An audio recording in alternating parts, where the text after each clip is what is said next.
এবার সাধনাটা কিভাবে করবেন? প্রথমে সেই ব্যক্তিটাকে গুরু ধরতে হবে। ইসলাম ধর্মে মুরিদ বলে থাকে, আগে মুরিদ হতে হবে, মুরিদ ধরতে হবে এবং সেইখান থেকে দীক্ষা গ্রহণ করতে হবে, মুরিদ হতে হবে, ইসলাম ধর্মে বলা হয়ে থাকে।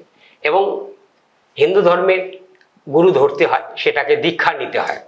এবার কৃষ্ণমতে যারা দীক্ষা নেন তাদের শিক্ষা এবং দীক্ষা দুটাই নিতে হয়। আর যারা হিন্দু ধর্মের সনাতনবাদী যারা আছেন, বৈদিক শাস্ত্রের এক মন্ত্র, এক উচ্চারণ, এক মত, এক পথ। এবার মহাপুরুষবাদী সেটাও নিতে পারেন, শক্তি মন্ত্র, সেটা আপনি কোনো কুলগুরুর কাছ থেকে নিতে পারেন।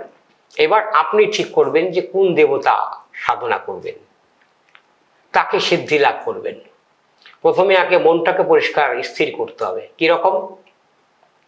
সেই দেবতার নাম নিয়ে আপনাকে তার রূপটাকে চিন্তা করে আপনাকে ধ্যান করতে হবে। সেই দেবতার বা সেই দেবীর রূপটাকে চিন্তা করে ধ্যান করতে হবে। এবার মন, আপনি শিবকে সাধনা করবেন। শিবের তো হাজার হাজার লক্ষ লক্ষ মন্ত্র আছে। কি সাধনা করবেন? শিবের সাধনা করবেন। সাপোজ শিবের ওম নমঃ শিবায়, চোখ বুঝে একদম নির্জন ঘরে, সেখানে কোনো আওয়াজ প্রবেশ করবে না, উত্তর দিকে আপনি শিবের ধ্যান করবেন, মনে মনে ওম নমঃ শিবায় জপ করলেন। অথবা শিবের মহামৃত্যুঞ্জয় জপ করলে ওম ত্রাম্বাকাং যজামহে সুগন্ধিং পুষ্টিবর্ধনম উর্বারুকমিব বন্ধনা মিত্র মুক্সিয়া মামৃতা নমো নমঃ। অর্থাৎ যজ্ঞের আহুতি যে মন্ত্রে হয় সেখানে সোহা উল্লেখ হয়। যদি আপনি যজ্ঞ করেন, যজ্ঞে সোহা উল্লেখ হবে। অর্থাৎ আমরা প্রত্যেকটা দেবদেবীর মন্ত্র যজ্ঞে আহুতি করি, সোহা দেবীকে আমরা আহ্বান জানাই। এবার অর্থাৎ প্রত্যেকটা দেবীর যজ্ঞের ভাগ, দেবতার যজ্ঞের ভাগ অগ্নিদেবের কাছ থেকে বরপ্রাপ্ত সোহা দেবী, তিনি যজ্ঞের ভাগটা পান। এবার আপনি যখন এই যজ্ঞের আহুতি দিবেন, অর্থাৎ দীক্ষা নিয়ে সেই মন্ত্রটাকে অন্তত মিনিমাম ১.৫ লক্ষ জপ করতে হবে। সেটা ১.৫ লক্ষ জপ, সেটা ১ বছরে করুন, ৩ মাসে করুন, ৬ মাসে করুন, ৫ বছরে করুন, ১০ বছরে করুন, ১.৫ লক্ষ সেই মন্ত্রটা জপ হতে হবে।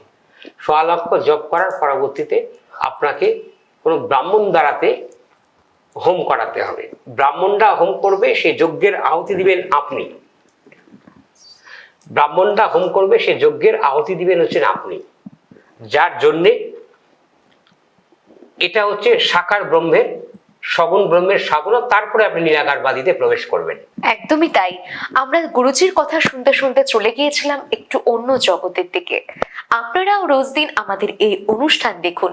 এছাড়াও আমাদের ফেসবুক এবং ইউটিউবেও চ্যানেল রয়েছে। ফেসবুকে আপনারা www.রত্নজ্যোতিশোরুম.com দিয়ে সার্চ করলে আপনারা আমাদের অনুষ্ঠানটি দেখতে পাবেন। আজকের আমাদের রত্নজ্যোতি অনুষ্ঠানে রয়েছিলেন কামাখ্যা তারাপীঠ সিদ্ধতান্ত্রিক গুরু প্রশান্ত শাস্ত্রী মহাশয়। আর প্রশান্ত শাস্ত্রী মহাশয় বসছেন রত্নজ্যোতি শোরুমে, দেবীনগর মহারাজা হাই স্কুল এবং দেবীনগর ভারত সেবাশ্রম সংঘের মধ্যবর্তী স্থান রত্নজ্যোতি মোড়ে। আর যারা ভাবছেন যে আসল গ্রহরত্ন কিনতে চান, তাদের চিন্তার কোনো বিষয় নেই। আপনাদের রায়গঞ্জে রয়েছে রত্নজ্যোতি শোরুম। আজকের মতো এই অনুষ্ঠান এখানেই শেষ করছি। নমস্কার। জয় তারা।